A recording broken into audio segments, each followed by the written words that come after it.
Hola, bienvenidos a La Guía Científica, el podcast en el que discutimos temas científicos y facilitamos nuestro pensamiento racional.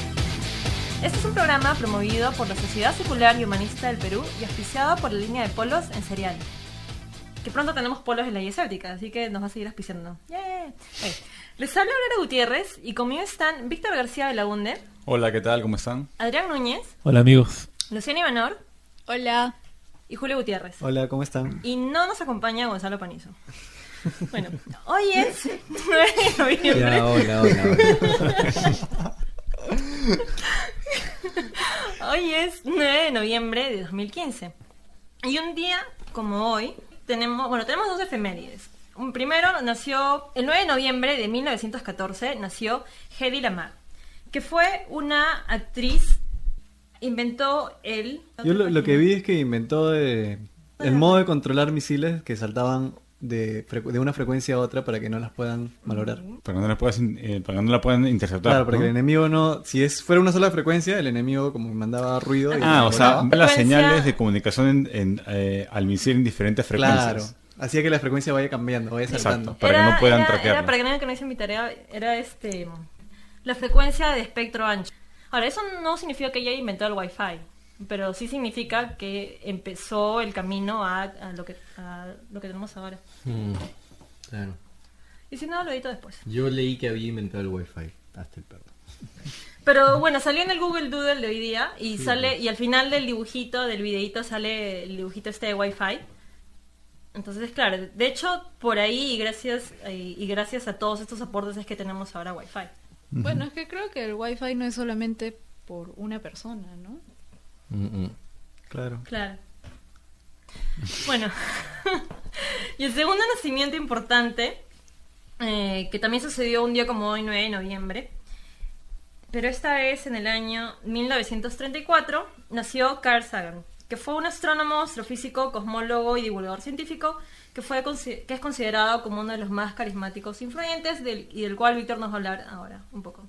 Sí, bueno, ¿quién no lo conoce? ¿No? Ha inspirado a tantas personas a estudiar ciencia y a divulgar ciencia, ¿no? Con él adquiere, o sea, el sentido de divulgación científica adquiere sentido con él en realidad, ¿no? Se mete a la divulgación en los años 70, 80 con la serie Cosmos, hacer un tipo de tarea que no era bien vista para los científicos en esa época. Los científicos normalmente se dedicaban a la investigación y la actividad de divulgación era una actividad periodística, no, pero él sin embargo se mete en ese terreno, ¿no? Y también ayuda a popularizar la ciencia lo suficiente como para incentivar al público en general, o al público norteamericano a invertir más en los proyectos de la NASA, por ejemplo, ¿no? Él formó parte de los equipos, de científicos que trabajaron en las misiones a Marte de Vikingo, por ejemplo, Vikingo 1, el Vikingo 2, y también estas sondas que fueron las primeras en dejar el sistema solar, ¿no? Que fue el Voyager 1 y el Voyager 2, ¿no? Actualmente el Voyager 2 ya está en la nube de Oort, o sea, ya está escapando del sistema solar, ¿no? Y es actualmente no solamente es la sonda robótica que más lejos ha llegado, sino que es la que más rápido viaja, ¿no? Y sigue acelerando inclusive hasta la fecha, ¿no? No sé qué opino. Yo les recomiendo, hay varios libros de él. El último es Un mundo y sus demonios, Demon Hunted World, ¿no? La ciencia como una luz en la oscuridad, ¿no? Ese es el subtítulo. Y hay una última entrevista que también la recomiendo para que los que accedan a YouTube. La última entrevista de Carl Sagan en YouTube, que es buenísima, que fue el año 96, unos meses antes de que muriera de cáncer, ¿no? Él ya estaba en remisión en la entrevista, pero de ahí le vuelven a detectar el cáncer y ya muere de cáncer, ¿no?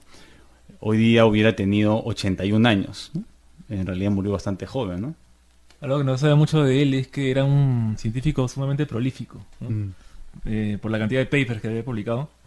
Y era tanto así que incluso eso lo trajo problemas familiares, ¿no? O sea, dejaba de lado, sobre todo a la esposa, para dedicarse enteramente a no solamente a la divulgación, sino a lo que más le quitaba tiempo, que era producir información científica. Y al final incluso la esposa llegó a escribir algo en contra de él, o sea, como que era una persona muy muy agradable, como si fuera un poco hasta egocéntrico, ¿no? Pero es que tenía una pasión que iba mucho más allá del tema familiar, ¿no? Sí, no, él, digamos, forma parte del equipo que recibe las primeras imágenes de Marte, las primeras imágenes de Júpiter, de Saturno, ¿no? Y con con un equipo multidisciplinario intentan, digamos, intuir cómo se mueven los patrones de clima, ¿no? Y qué sucede en estos planetas a partir de esta información, ¿no? Entonces, es bastante interesante. Eso que dijo Adrián me recuerda, hay un chiste sobre científicos que dice que lo mejor que puede hacer un científico o un matemático, he visto la versión matemático, es conseguirse un amante. Porque si la esposa cree que está con la amante y la amante cree que está con la esposa, y él va a tener más tiempo libre para poder seguir haciendo lo que más le gusta. Bueno, Carl Sagan dice, digamos que él, y ese es el tema un poco del último libro que escribe, él dice que él está enamorado. Dice que él está enamorado de la ciencia, y como todo amor, uno no quiere ocultarlo, sino que quiere decir sobre el mundo, ¿no? Entonces, el libro dice que es una manifestación de su experiencia personal, íntima con la ciencia, ¿no?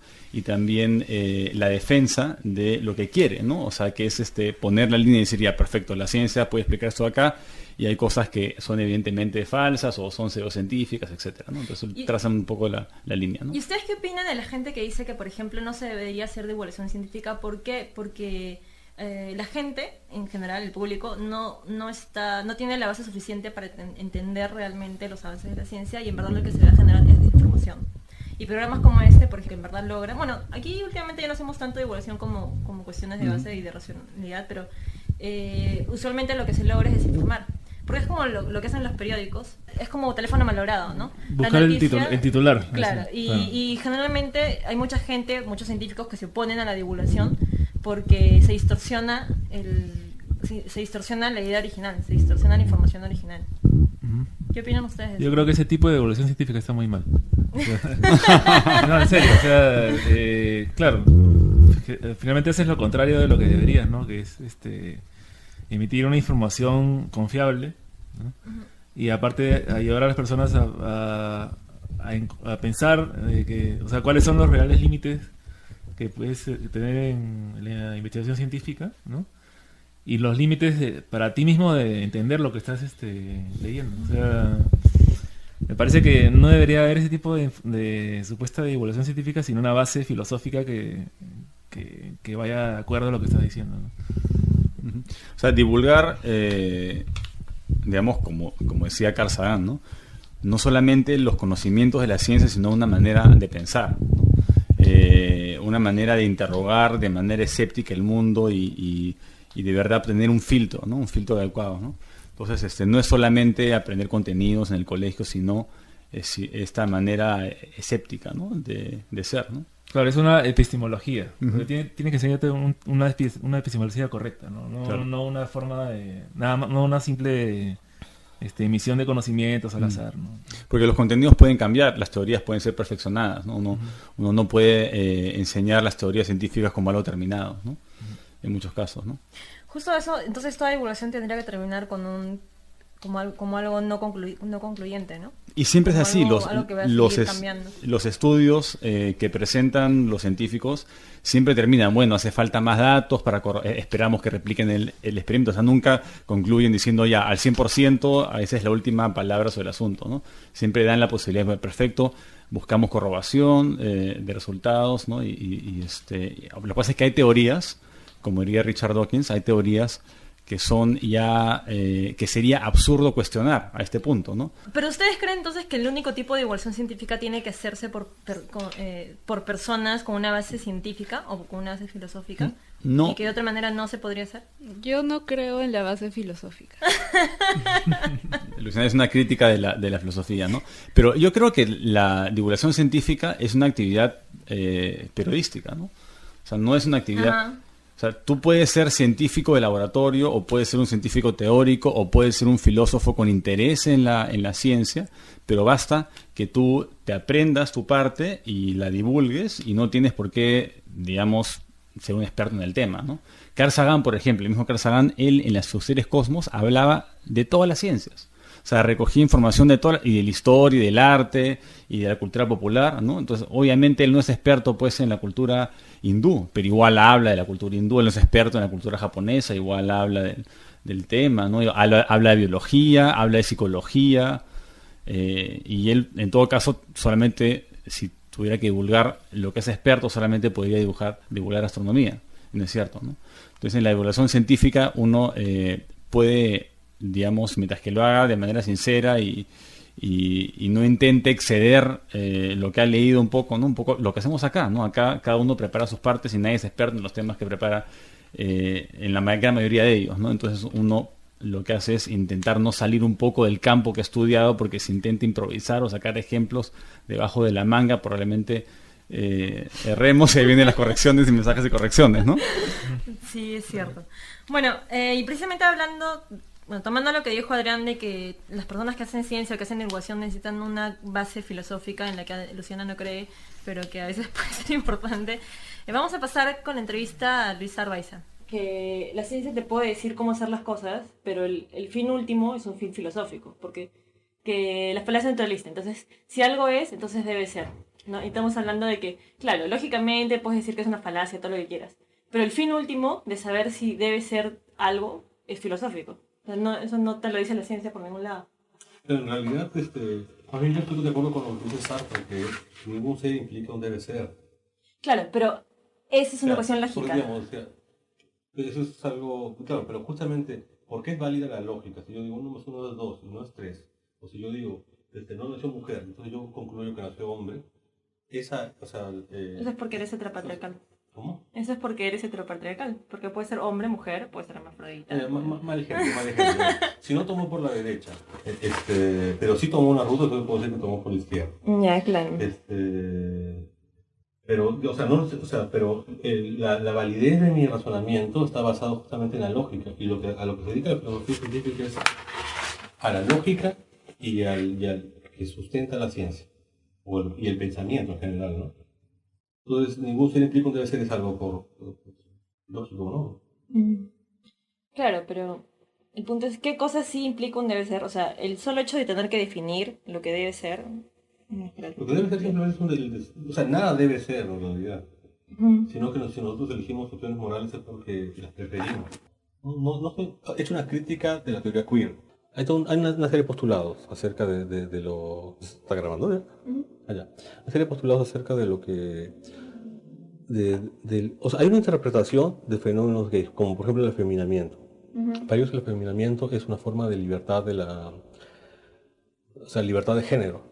Claro, tú has leído pues, Judith Butler y todas esas cosas que supone que, claro, la sociedad indica que un hombre debe comportarse de cierta forma en tal época, en tal lugar, y que una mujer debe comportarse de tal forma en tal época, en tal lugar. Si tú eres japonesa, kimono, si eres europea, falda, qué sé yo, ¿no? Entonces, la crítica feminista correcta es que en realidad nada de eso es un deber ser. En realidad, esos géneros son construidos artificialmente y elegidos permanentemente. Cuando una mujer elige dejarse el pelo largo o dedicarse a los niños, no es porque esa sea su naturaleza, sino porque se está alienando a un modelo que ella interpreta como natural, pero en realidad es permanentemente elegido, artificial. Ya, correcto. Eso es correcto para el mundo heterosexual, es correcto. Pero cuando los gays son afeminados, la mayoría de los gays son afeminados, no es porque estén jugando al género, sino al revés. O sea, mi interpretación es que lo que están haciendo es más bien apegarse al género. No sé si me entiendes. Bueno, si me gustan los hombres, entonces este rol será pues para mí. Incluso la sociedad indica, ya, gay tienes que ser así, que te gusta lo fashion, que te gustan los perfumes, es un poco histérico, tomas Manhattan y cosas por el estilo. Entonces, yo he visto que muchos gays, sobre todo los jóvenes, abrazan pues la invitación a alienarse, ¿no? Entonces, lo que la teoría queer dice que es rebeldía, yo lo digo, no, al contrario, es sumisión. Claro, es conformismo. Pero, ¿tiene algo de malo? Ser conformista, sí. ¿Tú crees que tenga algo de malo? ¿Ser conformista? Sí. Sí, lo es. ¿Por qué? Claro, porque, o sea, ser conformista significa, digamos, que yo soy negro y por ser negro digo, ya, entonces yo tengo que pensar solamente hasta el mediodía. Yo no debo pensar en ser abogado, o ser médico o dedicarme a la filosofía, sino dedicarme a ciertas cosas. Ser conformista significa que si yo soy mujer, entonces yo debo dedicarme pues, a la cocina y tal y tal cosa. Pero sigue siendo una elección personal. Yo no estoy, claro, yo no digo la gente que no elija, yo digo, estoy en contra de que la gente elija, ni estoy invitando a la gente que elijan otra cosa, sino más bien esto es una interpretación, en el sentido de que yo digo, por ejemplo, pintarte el pelo de verde es completamente libertad, de libertad de alguien. Pero podemos pensar por qué la gente se pinta el pelo de verde. Claro, estás describiendo nada. Claro, yo estoy describiendo y sí aparece un juicio ético, porque en el sentido que sí me parece éticamente más valioso una persona que es autónoma. O sea, que alguien dice, bueno, yo nací en esa sociedad, la sociedad me pide que yo sea así, no quiero ser así. Claro, pero hay un... De nuevo, mientras sea descriptivo no tengo ningún problema, porque por ejemplo, hace unos meses salió una noticia falsa sobre un curso en la Universidad de Piura que decía que era un curso para amas de casa. Era un curso para que las mujeres aprendan a ser amas de casa. Y todo el mundo pegó el grito en el cielo, ¿no? Que cómo es posible que hagan que las mujeres en estos días... Pero yo digo, como que si eres una mujer y quieres ser ama de casa, sé ama de casa. Pero, o sea, claro, o sea, no hay ningún problema si una mujer quiere aprender a cocinar, pero siempre que esté la posibilidad, o sea, en su personalidad, de querer hacer cualquier cosa. Si mañana se le ocurre tomar un curso de quechua o tomar un curso de ontología, bacán. Pero si es que ella ha aceptado, digamos, en un momento de su vida, yo me voy a alinear este camino y más o menos veo que más o menos así es el rol que me ha tocado, se describe eso como alineación, ¿no? Ah, claro, pero el punto también está, y eso ya es muy profundo, de... ¿Somos libres de alienarnos claro, o no? Claro, y qué tanto eres consciente de que estás siendo alienado, porque por ejemplo la chica que se va a la peluquería cada fin de semana, ¿qué tan consciente es de que de verdad está siendo feliz y lo está haciendo porque quiere o lo está haciendo para seguir un patrón, un modelo? No, pero claro, ya, pero es lo mismo, o sea, igual, o sea, primero se describe como alienado y creo que eso no hay duda, ya, sí. Sí, pero segundo, la parte ética es eso va en contra de la libertad, justamente. O sea, porque la libertad implica justamente no alienarse. La libertad implica más bien ser libre de eso. Y yo si quiero mañana puedo hacer lo que yo quiera, cualquier cosa. Claro, pero parte de hacer lo que tú quieras es seguir la norma. Ser como el promedio de la gente. Ah, no, pero es que eso es claro. Seguir la norma no es ser libre, sino más bien elegir no ser libre. O sea, según términos sartreanos siempre somos libres, incluso cuando elegimos no ser libres. ¿Pero ¿no? eres existencialista? No. Ah, ya. No, pero esa idea me parece correcta. ¿Crees en el libre albedrío? A mí me parece un tema que no hay elementos para poder responder. No. No hay ¿Crees elementos que es para poder irrelevante? responder.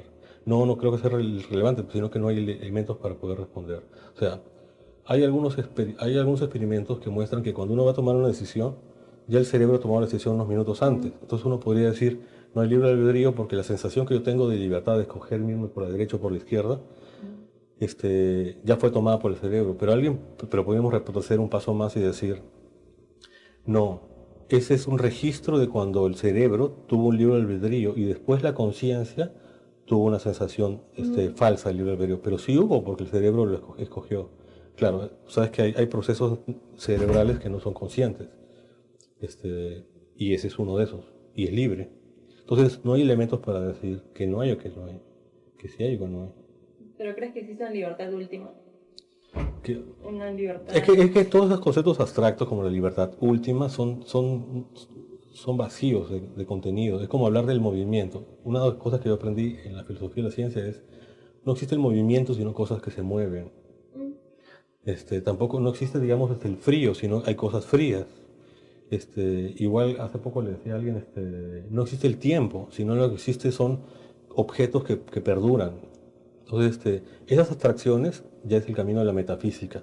Si yo estoy a favor de la filosofía científica, pero contra la metafísica es hablar ya de pamplina, digamos. Ah, pero son conceptos útiles, ¿no? Son conceptos siempre y cuando uno tome en cuenta que en el mundo real no es así. O sea, en el mundo real no existe el tiempo a solas. Siempre tiene que ser algo que permanece en el tiempo. Claro, pero para la interacción o algo humana que se mueve. necesitamos el concepto de tiempo para precisamente regirnos, o sea, para ordenar nuestra vida alrededor. Así como necesitamos el concepto del frío. Y yo creo que también puede ser una cuestión semántica, ¿no? Para no tener que estar diciendo, sí, las moléculas de este líquido están dejando de moverse de manera rápida, lo que significa que... No, el pero, contacto pero con siempre se moléculas- refieren a eso. Por ejemplo, hay gente que dice, uy, parece que el tiempo pasa más rápido. Se refiere a cosas que ocurren en las cosas, en las personas. Nunca se habla del tiempo como algo separado de la materia. Por eso de que la libertad absoluta es algo bien, o sea, ya es una de esas palabras ya abstractas. Hablando de eso, ¿y te parece? O sea, si hay gente que puede elegir, si la pregunta es, ¿tú crees que la gente puede elegir? Yo digo que sí. Claro, pero lo que tú lo tomabas como una cuestión moral, ¿no? De que hay elecciones, por ejemplo, elegir no ser libre, elegir seguir la norma, elegir ser un Alienado. estereotipo, Ajá. ¿no? ¿Y por qué eso sería algo malo? ¿Por qué sería algo negativo? Bueno, y ahí vamos al fundamento de la moral. Para empezar, es tarea de la ciencia describir el mundo, ¿ya? No prescribir qué es lo que debemos hacer, porque no le puede decir a la gravedad, por favor, que no funcione, o que sea más fuerte, o que sea más débil. Tarea solamente un estudio de la naturaleza. Pero el estudio de la moral es un estudio de los deseos humanos, en realidad. O sea, si nosotros no queremos, digamos, que haya pedofilia, es porque se nos resulta desagradable que los niños sufran, o que no haya asesinato, que no haya robo, que no haya mentira. O sea, que nosotros sentemos un deseo preexistente a la elección moral de mejorar. Y ahí va todo lo que... O sea, la ética es una tecnología. Una tecnología, a diferencia de la ciencia, es parte de un deseo. De deseo de satisfacer una necesidad. Entonces, toda la moral se ha construido para satisfacer necesidades, ¿no? Entonces, habría que no ser humano para no tener sentido moral. Toda tecnología es objetiva. Por ejemplo, si yo hago una piedra y la quiero utilizar para sacarle el tuétano de los huesos, como hacía el hombre primitivo, es objetivo porque efectivamente la piedra puede sacar el hueso. O sea, si yo digo, elijo estas reglas morales para vivir mejor en comunidad o lo que sea, efectivamente se produce el efecto que he deseado. Claro. Mario Bunge dice que toda tecnología tiene esta estructura. Para conseguir B, tengo que hacer A. Y lo que tengo que hacer tiene que estar subordinado todo a la realidad, ¿no? A la Claro, naturaleza. pero la finalidad no puede ser objetiva. Bueno, el proceso y el resultado es objetivo. Sí. Pero el ponerte la finalidad es objetiva en el el sentido que es un deseo. Claro, es un deseo, pero el deseo, ¿por qué es objetivo? Porque se da en la mayoría de los miembros de la población. Porque, o sea, todo lo que ocurre es lo objetivo. O sea, todo lo que depende del objeto es objetivo. Todo lo que depende del sujeto es subjetivo. Ya, pero la valoración depende del sujeto. Ya, pero digamos, cuando estamos hablando de ética hablamos de sociedades, y cuando toda la sociedad intersubjetivamente todos dicen, nos parece que mejor sea que no se robe o que la gente criminal vaya a la cárcel, todos se han puesto de acuerdo. Y es la misma regla que se dice en ciencia cuando hablamos de la realidad. Claro. Si todo el mundo pasa y ve que este jarrón es azul, la intersubjetividad dice que o sea, hay una relación ahí. Lo que es subjetivo cuando la gente dice, bueno, el bien, o esas éticas religiosas que son subjetivas porque no están basadas en el objeto. Por ejemplo, cuando alguien dice no se debe haber transfusiones de sangre porque la sangre va a hacer daño y todo tal, nada de eso se corresponde a la realidad. Claro, pero Ya en no el es una caso, tecnología. En el caso del sufrimiento, por ejemplo. Sí. Regresando a la filosofía de la ciencia, Ya.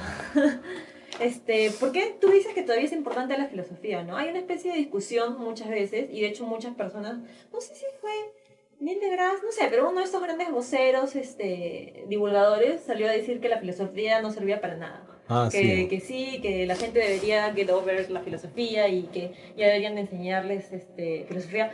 Ahora, por ejemplo, ahora que mencionaste a Mario Bunge no va tan al extremo, dice que hay ciertos tipos de filosofía que son innecesarios. No, él es un filósofo de la claro, es un filósofo de la científico, ciencia. un filósofo científico. Y dice que, en algo que yo sí estoy de acuerdo, que muchas veces en las facultades de filosofía o incluso en los colegios a veces te hacen leer pues filósofos clásicos y que son una maraña de absurdos. De palabras. Sí. Pero entonces, ¿sirve la filosofía? ¿Nos es útil? ¿Y Lo para que pasa es qué que nos es útil? hay que pensar que hay dos tipos de filosofía. Una cosa es la filosofía científica y otra cosa es la filosofía, digamos, general, la más común, ¿no? La más famosa, la posmoderna, la metafísica, la de Hegel, la de Foucault, todas esas cosas, ¿no? Que son incoherentes consigo mismas, que no tienen sentido, que no tienen definiciones, que no tienen rigor. Pero existe la filosofía científica, que es la que busca, digamos, tiene, digamos, dos bases. Una es la lógica, por ejemplo, hay muchos ateos que dicen que es suficiente la ciencia. Pero la pregunta es, ¿y por qué se afirma que la ciencia es ¿por qué son válidos las afirmaciones de la ciencia? Claro. ¿Y por qué yo digo, ya mira, esto es científico y esto no es científico? Esa claridad proviene de un análisis filosófico, básicamente lógico. La lógica trata de, digamos, de desentrañar cómo es el pensamiento humano, el pensamiento válido y el inválido, ¿no? Cómo puedo inferir correctamente y cómo no infiero correctamente. O sea, yo no puedo de una premisa falsa sacar conclusiones verdaderas. De una premisa verdadera no puedo sacar conclusiones falsas. Y hay yo puedo identificar falacias. Y todo eso es trabajo filosófico. O sea, pero filosofía entendida como el análisis del pensamiento riguroso. O sea, ¿qué es el pensamiento riguroso? Porque si el científico hizo un experimento, hizo blanco, repitió y luego cambió y todo lo demás, ¿por qué todo eso es válido? Esa respuesta proviene no de la ciencia, sino de la filosofía de la ciencia. Por eso que la filosofía es fundamental. Esa filosofía. Lo demás no es filosofía, es lo que sería vocis flatus, tonterías. Pero, claro, pero no lo llamarías también filosofía, o filosofía de sillón, por lo menos. No, lo demás yo lo llamaría pseudo-filosofía. Pseudo-filosofía, o sea, para Sí. ti todo lo que no es filosofía... Foucault, todo eso es pseudo-filosofía. Ah, ya, claro, pero... sin entrar ni siquiera a la Hegel. filosofía. Pero todo lo que no es filosofía y la Heidegger. ciencia le llaman pseudo-filosofía. Claro, o sea, debería ser tratada, o sea, digamos, hay una corriente que es la filosofía científica, que una de sus proposiciones es que todo lo demás son pseudo discursos, pseudo filosofía. Ni siquiera son problemas filosóficos, sino pseudo problemas. Heidegger, toda clase de cosas absurdas, ¿no? Porque, digamos, la filosofía es el análisis último de los problemas a su nivel más profundo. Pero en realidad esas doctrinas no hacen eso. O sea, no, cuando Heidegger dice la nada, nadea y toda esa clase de discusiones, no está realmente yendo a lo más profundo de un problema, sino más bien se está perdiendo ya en una serie de divagaciones. O sea, es como decir la verdad y la mentira, ya digamos, esas son mentiras. O sea, son incoherentes para empezar. Ya que descartas todo el resto de la filosofía que no es filosofía de la ciencia, ¿a qué se dedica la filosofía de la ciencia? ¿O cuáles son las premisas? Sí. Una de las cosas que se dedica es, digamos, al estudio del razonamiento humano. Por ejemplo, yo puedo decir que, digamos, que Galileo Galilei hizo unos experimentos y sacó unas conclusiones, o Newton hizo unos razonamientos y llegó a tales conclusiones que luego vino Einstein y englobó, digamos, y todas esas clases de fenómenos que ocurren en la ciencia son fenómenos, o sea, la ciencia es cognitiva, entonces proviene del pensamiento humano. El análisis de ese pensamiento humano es a lo que se dedica la filosofía de la ciencia. Y la forma de formalizar el pensamiento humano es la lógica. La lógica es más sofisticada, ¿no? La lógica de primer orden y otras lógicas que pueden simbolizar lógicas preconsistentes, ¿no? que pueden, digamos, modelar muchas formas de pensamiento humano. Entonces, ¿a qué se dedica el estudio del pensamiento? Y el pensamiento correcto y el pensamiento incorrecto, ¿no? Otra cosa a la que se estudia la filosofía científica es a la realidad, o sea, la ontología. Pero ontología no como, digamos, Hegel o Heidegger en el sentido de el ser, está solo emanando entes, o el ser que está arrojado al mundo. Todas las cosas que son sin sentidos, sino el ser en cuanto a la materia, ¿no? O todo aquello que tiene la propiedad de presencia, que está presente. Entonces, esas dos cosas son las de las que se estudia la filosofía científica. No es tanto directamente el trabajo de los científicos, sino, digamos, el sustento en el cual los científicos nadan y se mueven, que es el pensamiento y la realidad natural, la ontología. ¿Y puedes darme un ejemplo, por ejemplo, de los últimos desarrollos de la ciencia en los cuales sea necesario hacer filosofía de la ciencia? Sí, por ejemplo, la física cuántica.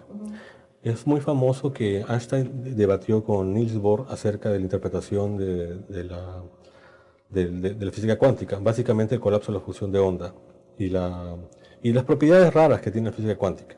Y es ahí cuando la filosofía es sumamente urgente, porque, por ejemplo, algunos dicen que la realidad en el mundo cuántico depende del observador. Entonces ahí hay que tener un estudio acerca de lo que es el sujeto, el objeto, la realidad, el ente, o sea, si el mundo es exterior, si el mundo es interior, y todos los temas son filosóficos.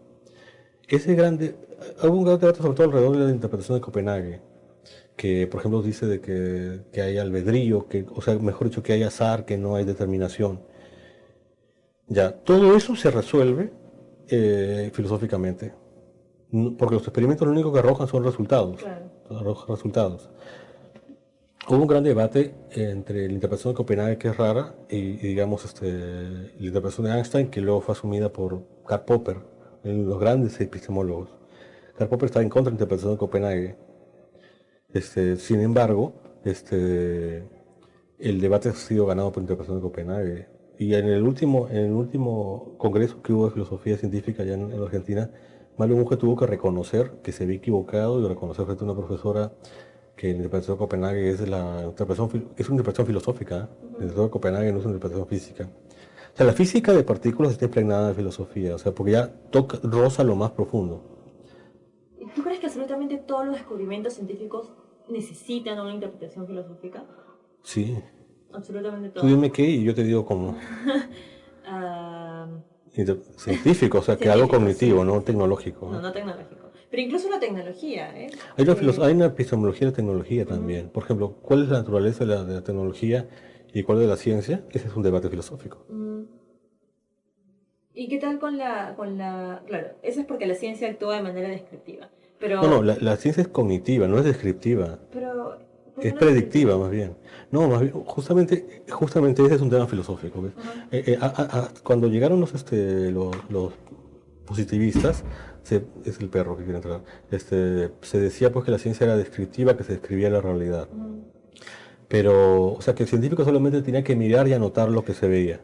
Pero en realidad no es así. Por ejemplo, si tú has oído del trabajo de Mendel, Mendel, por ejemplo, ve que cruza los guisantes y descubre genes que él no puede ver.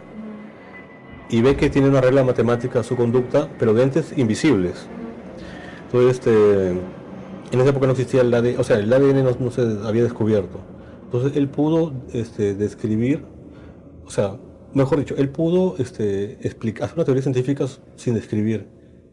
Bueno, pero no es una especie de descripción como que, oye, es una especie de descripción de un acercamiento, porque estás describiendo, no al 100%, no estás describiendo... porque no puedes describir la realidad, ni siquiera sabemos... No, la descripción sería lo siguiente, digamos, yo cruzo plantas rojas con blancas y todas nacen blancas. Esa sería la descripción y ahí quedaría. Se pensaba que los científicos hacían eso nada más. Pero en realidad, una teoría científica no es una descripción, porque lo que él dice es, no, los seres vivos tienen genes, tienen dos pares de genes. Esos genes compiten porque unos son más fuertes que los otros, y fruto de eso ocurre ya algo observable. Entonces, la parte central de la teoría no es visible, o sea, no es describible porque nadie la puede ver. Igual como los gérmenes, antes de que se descubrieran los gérmenes, a alguien se le ocurrió que podía haber animáculos invisibles que produjeran cosas. Entonces, la ciencia no es descripción, sino más bien es suposición, en el sentido de que la ciencia moderna es hipotético-deductiva. O sea, yo supongo algo, como por ejemplo las partículas subatómicas, los quarks y toda esa clase de cosas. Yo no describo lo que veo, si no habría que esforzarse. Más bien yo supongo cosas y las que funcionan resultan ser. O sea, la ciencia es una forma de ver lo invisible y la descripción es un trabajo sobre lo visible. Cuéntame sobre tu novela entonces en la que no existen las mujeres. Cuéntame de Tecnetos. Ya, bien. Ese asunto de las mujeres es un tema bien peleagudo. Pero creo que es la primera vez que lo voy a hablar porque nunca lo he explicado. He hablado de otras cosas. Pero a muchos les llama la atención. Según mi una de las tesis, digamos, del libro, porque un libro de ciencia ficción tiene una serie de propuestas, tesis o ideas, es la idea de que se pueden crear tecnologías para que las personas del mismo sexo se puedan reproducir. Yo, por ejemplo, estoy a favor y de hecho mi doctorado lo quiero hacer en epigenética para llevar esa idea a la realidad, ¿no? De la reproducción entre hombres y la reproducción entre mujeres. Ya, entonces, una de las consecuencias lógicas de que exista una tecnología semejante es, digamos, que ya va a poder haber flujo genético entre personas del mismo sexo, entre dos mujeres y los hijos se parecen a ellas, ¿no? Y entre hombres. Y ahí ocurre una cosa que ocurre en la genética evolutiva. Hay un fenómeno que se llama especiación, en que una especie se divide en dos y aparecen dos especies. Para empezar tiene que haber una diferencia genética. Y hay una enorme diferencia genética entre los hombres y las mujeres. Y voy a decir una cosa que puede resultar chocante, pero es un hecho de la naturaleza. Hay más diferencias entre un hombre y una mujer que entre un hombre y un chimpancé, por la siguiente razón. Tú sabes que el genoma del chimpancé y del hombre tiene una diferencia de unos puntos, ¿no es cierto? Pero la diferencia entre el hombre y la mujer es la diferencia de un cromosoma. O sea, más o menos son 46 cromosomas y al 100%, si fueran 50, estaríamos hablando pues como el 5% de diferencia. Efectivamente, el cromosoma Y existe en el hombre y no existe en la mujer. Entonces, cuando aparezcan de acá en millones de años, no estoy hablando de miles de años, sino millones de años, es una fantasía del libro, ¿no? Cuando ya aparezcan estas poblaciones, digamos, poblaciones de lesbianas, digamos, y sus hijas, y poblaciones de gays y sus hijos y heterosexuales, naturalmente tiene que ocurrir lo que se llama en genética de poblaciones la competencia entre las poblaciones. Y alguna de esas tres tiene que extinguir a las demás. Entonces yo pienso que va a haber un proceso de selección natural. Hombres, cromosomas cis versus cromosomas X y heterosexuales. Espera, pero estos nuevos hombres ya no van a ser XY. Los hombres XY. Van a ser XY, o sea, pero van a mantener el cromosoma X. Así es, sí, pero con el cromosoma Y. Entonces, uno de los posibles destinos es de que se aparezcan, pues, o sea, que solamente aparezcan sobre la población de gente que tiene cromosoma Y, por el hecho de que es un cromosoma más y ya tienen unos genes más. Ya, ese es el origen de que no haya mujeres. Eso es todo. No es social, solamente son asuntos de genes y de evolución. Ahora, eso me recuerda a un cómic que no terminé de leer, que se llama Why the Last Man. Bueno, es más fantasía en el sentido de que trata sobre un experimento que sale mal y que elimina a todos los hombres del planeta excepto a uno. Y es el único hombre que queda. Ah, creo que sí. Y se genera como que una fantasía feminista, ¿no? Se genera una sociedad de mujeres. Y absolutamente todos los hombres murieron, ¿no? Todos los hombres que ocupaban todos los cargos. Y te muestra, pues, cómo resulta una sociedad de solo mujeres.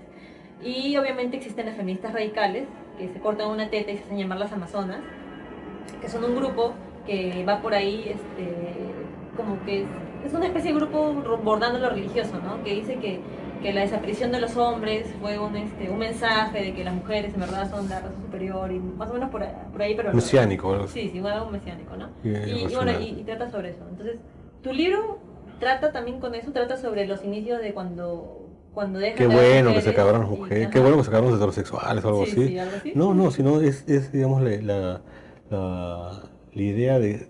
Además que otra cosa que es una premisa del libro es que hay un control de la reproducción. No puede haber un control de la reproducción. De hecho, el comienzo de la especiación es la diferenciación genética, y ya existe esa diferenciación genética entre hombres y mujeres. Tú y yo somos distintos genéticamente, más distintos que si viniera acá un aborigen australiano, de ambos. Somos diferentes genéticamente. Pero hay una especie de simbiosis genética. Y esa simbiosis proviene, digamos, de la necesidad para la reproducción de ambos elementos. Desaparecida la razón de esa simbiosis, desaparece el vínculo también y aparece la diferencia. ¿Y qué haces con la heterosexualidad? Porque el hecho de que tengas un cromosoma XX no te hace homosexual heterosexual. Pero yo no digo de que esa población sean todos gays, sino que la reproducción entre hombres puede ser una reproducción entre heterosexuales. Por ejemplo, si yo siempre digo eso, si yo hubiera podido tener un hijo con Niels Bohr o con Borges, al margen de que ellos sean gays, ¿no? O sea, yo lo haría porque sería bien interesante. O sea, no se trata de que un mundo de gays y un mundo de lesbianas, sino un mundo de hombres y un mundo de mujeres. ¿Pero se suprime el deseo sexual o siguen teniendo sexo entre X no, y X? claro, lo que pasa es que no existe la vida sexual y sí existe, es un deseo atávico. Justamente en el libro se describe, es algo interesante, porque es como desear algo que nunca has conocido. O sea, hay personajes, por ejemplo, que tienen una especie de melancolía en realidad es una melancolía hacia la mujer, pero dado que en esa sociedad no hay rastro de que nunca haya habido, ni se sabe que haya existido alguna vez, no se entiende el origen de esa melancolía. Y se llama una especie de enfermedad atávica, pero al final se llega a saber cuál es la razón de esa... Y en la población de solo hombres, ¿Existe la distinción entre ser un hombre heterosexual y un hombre homosexual? No, No, porque no tendría ningún sentido. pero puedes tener atracción hacia el hombre que está a tu costado. Ah, sí, sí, Puedes sí. sentir ganas de acariciarlo, de abrazarlo, Pero lo que pasa es que generalmente los heterosexuales, cuando no existen mujeres, inmediatamente no se hace mucho problema para pasar a la práctica. Claro, pero una cosa Eso es pasa en el las deseo cárceles. sexual Claro. y, Y otra cosa es el amor. y otra cosa es el Medio no raro. amor, por así decirlo. Medio raro. Pero sí El amor galante. ¿El qué? El amor galante. No el amor galante, pero bueno, no sé hasta dónde sea esto cierto, porque dado que ya no existen las mujeres, pues ya no, pero por ejemplo, evolutivamente se supone que las mujeres mantienen esta apariencia de casi Ya, pero- de fragilidad, o sea, visualmente, ¿no? Son lampiñas, son frágiles, son más Ya, pequeñas. y tú dices de que eso produce en los hombres una serie de reacciones hormonales Una serie de reacciones hormonales Ya, que pero escucha, te llaman. te diré que yo estudié mucho la bioquímica del amor, y de eso se habla bastante en el libro también. Todas las reacciones bioquímicas, y que la testosterona, que la serotonina, que la adrenalina, que tal y tal y tal, en tales momentos, todo eso ocurre también cuando un hombre ve otro pata musculoso. O sea, cuando un gay, o sea, cuando un heterosexual ve una chica desvalida, tipo manga japonesa, y que pide ayuda y me da calata, las mismas hormonas se producen en un hombre que mira con deseo a otro hombre. O sea, no es necesario realmente que ¿Es esté un hombre igual heterosexual? No, un hombre que le gustan los hombres. O No, sea, pero ¿y qué pasa si pero en este caso hay sí, pero solo quiero saber lo siguiente, o sea, eso prueba una cosa que no hace falta que la mujer esté desvalida. O sea, eso realmente es una construcción. Pero en todo caso, sí es cierto que hay una población de gays y de heterosexuales, pero nadie entiende la diferencia.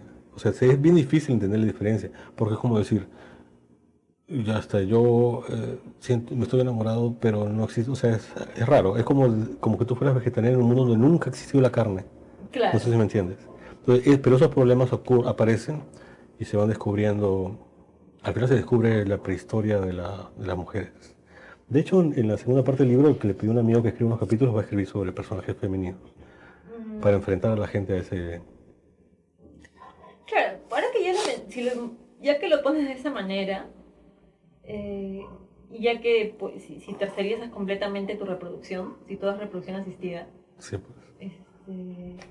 y eso que yo tengo... O sea, toda esa clase de valores y géneros ya se hacen medio nebulosos, como que pierden piso. Sí. Y de hecho, para mí actualmente ya pierden piso. O sea, el que la gente se siga reproduciendo de la manera en que se reproduce a mí me parece un poquito ilógico, ¿no? Como que lo veo como una peculiaridad de las personas que quieren tener hijos, ¿no? Como, quieres tener una persona que se parezca a ti y de la cual tengas que invertir mucho tiempo, dinero y emoción. Lo que pasa que ese es un problema que tiene que ver con la misma naturaleza de la vida. O sea, parece que en la vida existen dos fuerzas antagónicas. Y eso se pueden verificar que existen. Uno es el amor a lo igual. O sea, de allá desde el gen egoísta de Dawkins se puede ver que hay muchos ejemplos en que los seres vivos se sacrifican incluso o invierten energía en todo lo que se les parezca, como parientes, hijos, sus crías. Y el famoso ejemplo del pulpo que pone sus huevos y luego se lo comen a ella y todo lo demás, ¿no? Pero es porque son sus iguales. Pero esas mismas conductas no ocurren con los que son distintos, de otras especies, otras variedades. El famoso ejemplo del león que se come las crías de la hembra que es de otro, ¿no? Entonces, hay un odio a lo distinto y un amor a lo igual en la misma esencia de la biología. Y eso, según mi novela, persiste todavía en el futuro. Pero Y eso explica, no digo que deba dejarse... No, en tu novela. No, nadie dice que no debe... Porque ya no hay competencia. O sea, No, o al sí hay contrario. competencia. Si hay un grupo de mujeres y un grupo de hombres y son distintos, la lógica natural va a ser que uno quiera distinguir al Claro, otro. pero una vez que ya quedan solamente hombres, Claro, espérate. Actualmente hay una simbiosis entre hombres y mujeres, por eso que no se anulan. Pero ya sí ha habido una lucha. Sí ha habido una lucha. Ya, una vez que se independizan, que ya uno no necesita del otro, inmediatamente va a empezar la pelea. Pero cierro con esto. También en la biología existe otra fuerza, que es, digamos, el amor a la diversidad. La vida no es lo mismo que los seres vivos. Eso es una cosa que yo tengo en mi tesis. Los seres vivos más bien aman lo igual, pero la vida lo diverso, porque mientras más diversa es una especie, más puede afrontar las diversidades de ambientes de un ambiente. Digamos, en la especie de ratones, hay ratones con pelo corto, con pelo largo, con pelo chico, grandes, chicos, gordos, flacos, de todas las formas, no importa cómo cambie el clima, siempre va a haber algunos que sobrevivan. Entonces, a la vida o a la especie en general le conviene la diversidad, pero al individuo le conviene la igualdad, porque copia sus genes. Pero ¿sabes cuál es el problema de eso que acabas de decir? Que regresas a algo que dijiste casi al inicio, que no existe la vida, solamente existe los seres vivos. No, pero eso es diferente. No. Claro, yo he dicho que no existe el movimiento, sino las cosas que se mueven. No existe el tiempo, sino las cosas que perduran. Pero en el caso de la vida me enfrenté a ese problema también. ¿Será o no será que la vida no existe, sino solamente existen los seres vivos? Pero en realidad no ese es el caso. En los seres vivos son una reacción en cadena, mejor dicho, la vida es una reacción en cadena de seres vivos. O sea, es un proceso en que los seres vivos son ingredientes. Algo así como un reloj es una serie de engranajes. Los engranajes son los seres vivos. Claro, pero la vida es un concepto abstracto, no es como un reloj. No, en realidad la vida es un proceso, no es un concepto abstracto, sino un proceso, una reacción en cadena. Ya, pero siempre y cuando la veas a nivel de cada individuo. La vida... Claro, la vida no es una abstracción, digamos que yo veo al perro y digo, la vida sin el perro, o sea, no, claro. no, eso no. La vida, digamos, es ese camino que este perro produjo otro perro, entonces, que vino otro perro, que vino otro perro. Existe... Y ese camino material es distinto de él. Él tiene un interés genético, digamos, de la igualdad, pero la vida, esa cadena del que proviene, ese linaje, digamos, del que viene, tiene el interés de la diversidad. Y ese antagonismo produce, pues, produce una serie de fenómenos biológicos interesantes. Pero no termino de entender, porque definido, tal como lo has definido, la vida solamente puede ser definida en función a los individuos. O sea, en función a los individuos que poseen vida. ¿Que eso pueda pasar? ¿Que eso pueda pasar? Sí. Ahí sueno ya loco. Lo que pasa es que la genética tiene una serie de pautas. Y una pauta es que, digamos, o sea, si realmente la mujer no fuera necesaria para la reproducción, aparecería esta lógica natural de la que habla Dawkins, de rechazar lo distinto.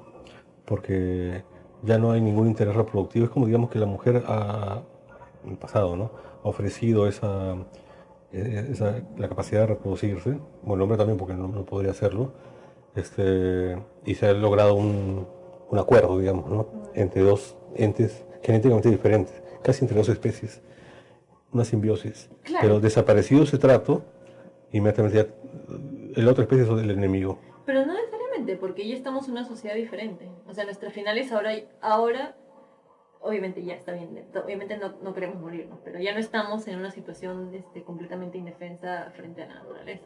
O sea, ya nuestra prioridad no es conseguir comida y abrigo.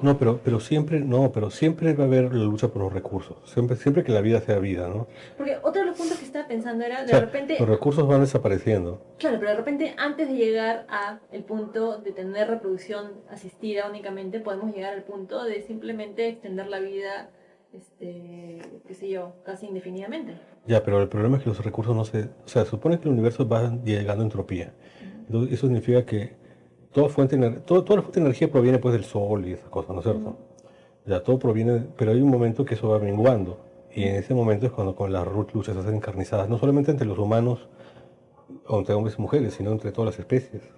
Ah, claro. O sea, digamos, es digamos como un lago, mi novela es como un lago que se va secando, y entonces todos comienzan a pelear con todos. Bueno, Luis, muchas gracias. No, gracias por ti. Vamos a ver esa nota. No, estuvo interesante. Me gustó bastante la entrevista en general. Fue más, creo yo, de corte filosófico, científico, que de datos científicos. Y me parece que es excelente, ¿no? La postura que no me quedó clara fue la que tuvo con respecto al libre albedrío, ¿no? Me parece que no contesta, o sea, él claramente no es determinista a ultranza, pero tampoco es libertario, ¿no? Entonces, tal vez se mueven a un tipo de compatibilismo. No sé ustedes qué piensan. Bueno, no quisiera especular, pero claro, no fue muy tajante respecto a su respuesta. No quisiera especular sobre eso. Podríamos especular sobre lo de la filosofía, y si a ustedes les parece que el único tipo de filosofía que importa es la filosofía de la ciencia. A mí me parece que la filosofía ya no importa. ¿En absoluto? Y todos me miran mal.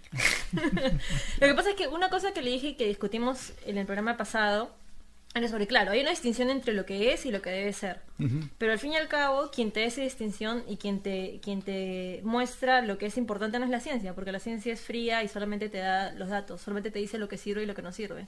Pero la filosofía es, o sea, el pensamiento filosófico y todo eso es lo que te da el ponerle un valor a una u otra cosa. O sea, yo creo que la filosofía dio lugar a la ciencia, pero si ya tienes la ciencia, ¿para qué quieres la filosofía? Yo he quedado Para más entender. confundido. O sea, claro. en realidad la ciencia no se ocupa de que tú entiendas las cosas. O sea, se ocupa más que nada de medir. Básicamente es así. O sea, te da datos, arroja datos, te genera métodos también para poder seguir investigando. Pero tú cuando quieres entender algo en un espectro mucho más amplio, no puedes enfocarte en la especialidad de una ciencia. Solamente la única manera de entender una ciencia es especializarte. Y eso no te permite un entendimiento del mundo en realidad. Porque ya no puedes ser un científico como en la época de, o sea, no sé, Claro, por que decirte, eran todos, incluso de ¿no? Newton, que tenía un poquito más amplitud de conocimientos que lo que se tiene actualmente, ¿no? Ahorita o te especializas o no haces nada. Y la filosofía sí te da esa capacidad de amplitud de entendimiento Pero ¿y del mundo, el ¿no? que se especializa en filosofía, qué hace? Bueno, por eso mismo era que solamente filosofía, o sea, lo que a veces decía era que solamente importaba la filosofía y la ciencia. Bueno, yo considero, si es que entra ahí también la epistemología y incluso, bueno, qué sé yo, la filosofía, la ética, la filosofía moral, porque al fin y al cabo es lo que te dice hacia dónde tienes que apuntar y cómo afrontar los cambios sobre todo por la tecnología, más que por la ciencia, ¿no? Hay Como- aspectos que son importantísimos, ¿no? Por ejemplo, hay un traslape entre filosofía y ciencias políticas Ujú, que tampoco que sirve. no lo puedes dejar de lado, es imposible dejar, no, o sea, no puedes No, pero negar. la ciencia pero- política, no, es que la política no es ciencia. Ciencia política es un oxímoron. No, pero es una, Es como ciencia oculta. es como ciencias No, no es sociales, como ciencia tampoco oculta, son son ciencias. ciencias Bueno, sociales, a lo claro. mejor van a Es como ser la ciencia economía en algún también es una momento. ciencia social. Creo que- Pero Pero por hay- eso, hay en algún este- momento van a ser ciencia y probablemente las ciencias sociales, la sociología probablemente en algún momento va a ser esa, pero actualmente Como se convierta en parte de la informática. Y podamos, Realmente no lo es. No. A lo que me refiero es que para manejar poblaciones hay grupos de trabajo donde se relacionan filósofos con científicos sociales, ¿no? Con economistas, o sea, o con científicos, o sea, políticos, lo que sea. ¿Y llega a alguna parte? No, pero claro, o sea, tú no puedes dejar de lado, no puedes quitar el lado filosófico de esa conversación porque, por ejemplo, no puedes interrelacionar unas con otras, no diciendo con otras, ¿no? Mira, yo tengo la cosa dividida. O sea, por un lado, estudié filosofía, pero admito que donde hay una explicación científica adecuada, ya la filosofía sobra en muchos casos, ¿no? Y me gusta hablar de la tesis de Stephen Hawking del libro El Gran Diseño. En el primer capítulo habla sobre eso, que me encanta. Yo siempre estoy mando a leer a mis alumnos. Que dice así tajantemente: la filosofía está muerta, ¿no? Últimamente no ha presentado nada nuevo. Y los que descubren de verdad cosas en el universo son los científicos, ¿no?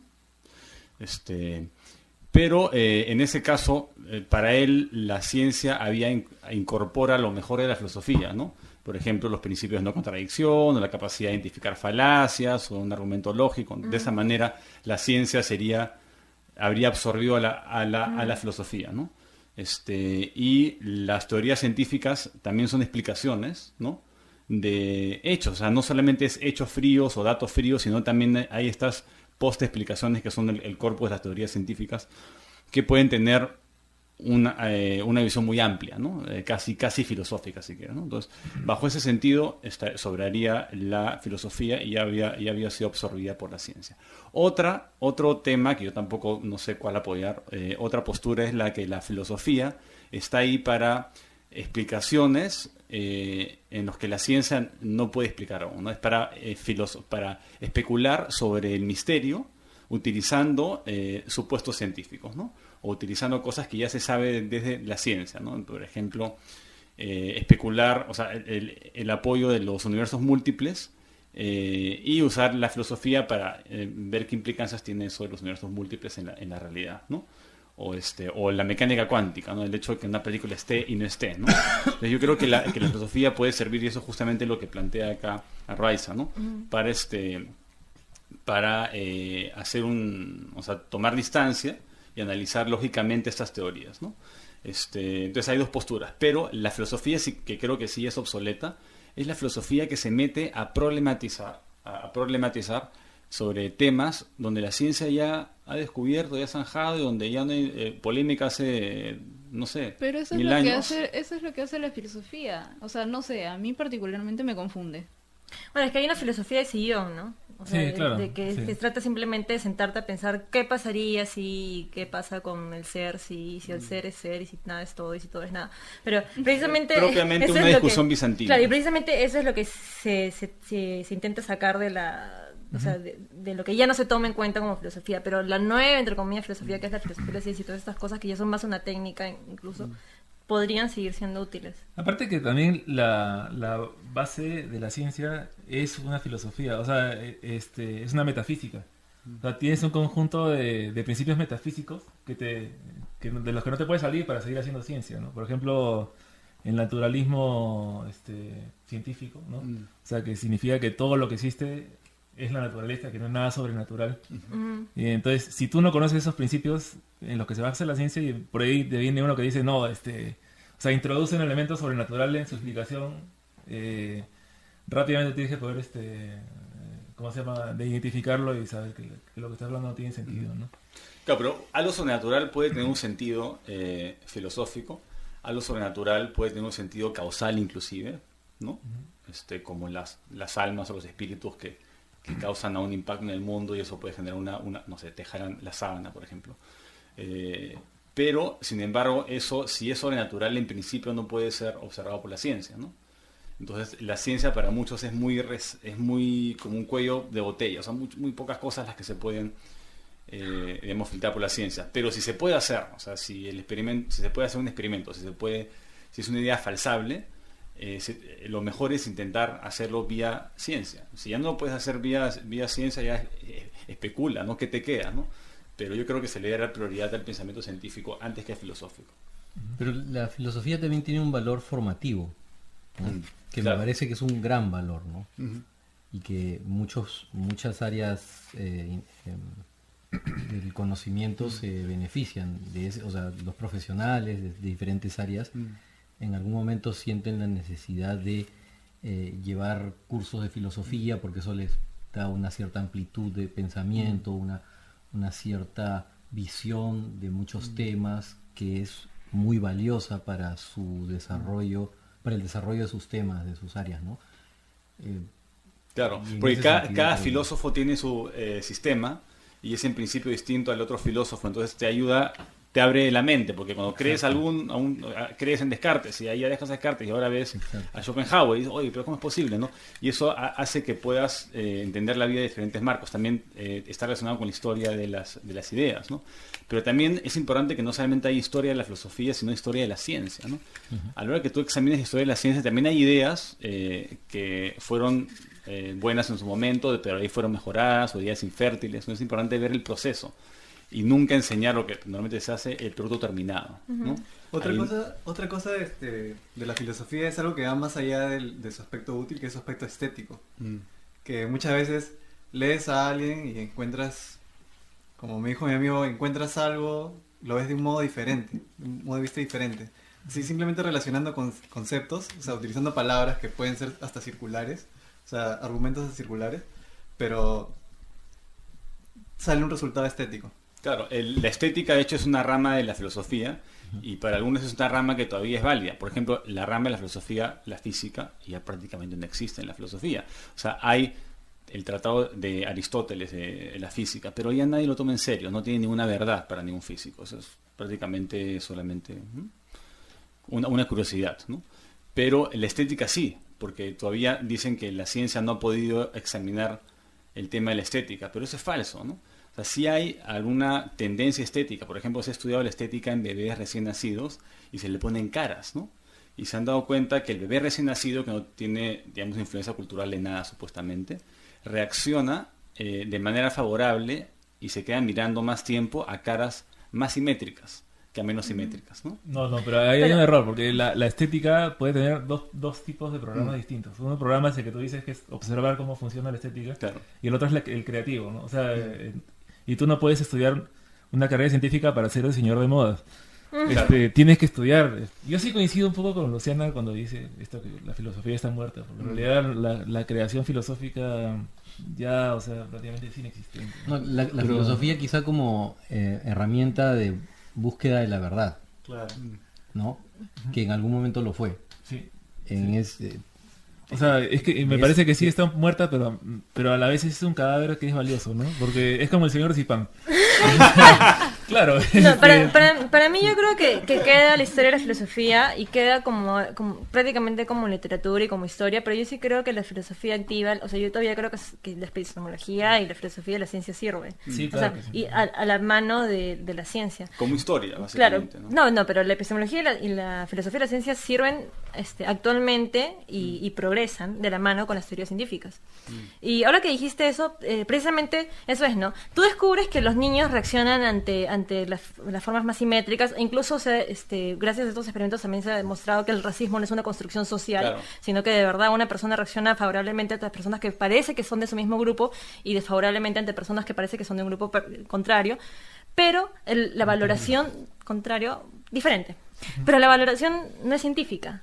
El qué hacer a partir de esos datos no te lo dice la ciencia.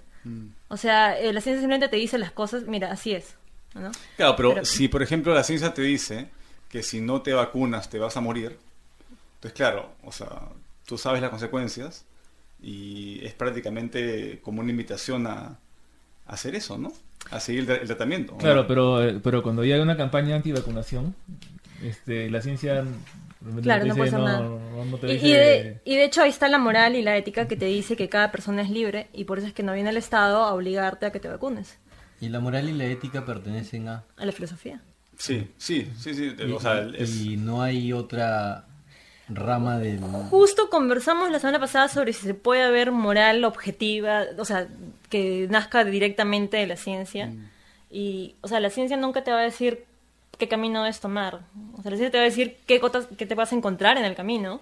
Y ya tú decides si quieres irte por el camino de Puercoespines o por el camino de Hay algo dragón. que mencionó Arbaiza en la entrevista, que en un momento utilizó el término pensamiento correcto, ¿no? Que la filosofía estudia el pensamiento correcto, me parece que dijo algo así.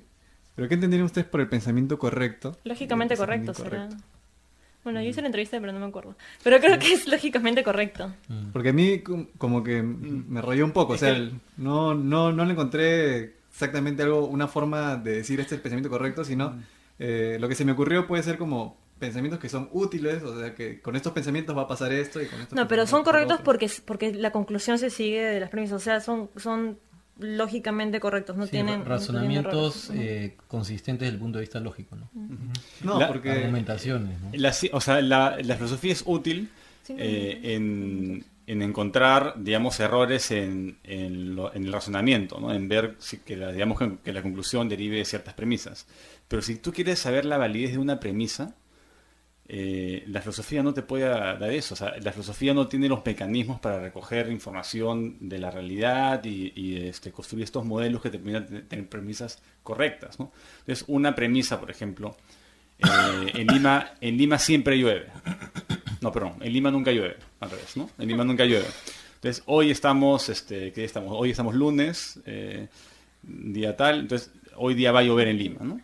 Conclusión, hoy día va a llover, ¿no? Un día cualquiera, como en Lima siempre llueve, un día cualquiera, pero ¿cómo sabes si esa premisa de entrada es cierta? O sea, ¿cómo sabes si la premisa de entrada en Lima nunca llueve es cierta? Tú puedes asumir que es cierta por sentido común, pero ahora que ves la ciencia te das cuenta que en Lima sí llueve, ¿no? Y llueve a veces lo suficiente como para que se acumule algo, ¿no? Entonces, esa premisa de entrada no es cierta.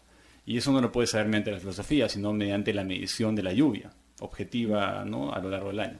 Bueno, vamos a cerrar. Bueno, vamos a cerrar el tema. Nadie más menciona nada, ¿no? Ya bueno. Bueno, vamos a cerrar y, por cierto, y ya que hablamos sobre la filosofía de la ciencia, la próxima semana, el martes 17 de noviembre, Víctor va a estar dando una charla titulada ¿Qué es la ciencia? En la Facultad de Filosofía, de Letras, y de la Universidad San Marcos. Y el miércoles 18, Julio y yo también vamos a estar hablando en la misma, que es la jornada, no sé qué número de jornada, pero es la jornada de estudiantes de filosofía analítica en San Marcos. Así que están avisados. Y el programa en vivo va a ser el 26 de noviembre. El jueves 26. El jueves 26 de noviembre. Bueno, y así concluye la edición 46 de la Guía Escéptica. Recuerda escribirnos al correo guiaescéptica@gmail.com o al Facebook Guía Escéptica, al Twitter que estamos como @guiaescéptica y... Suscríbanse en iTunes. Sí, yo creo que damos muchas instrucciones.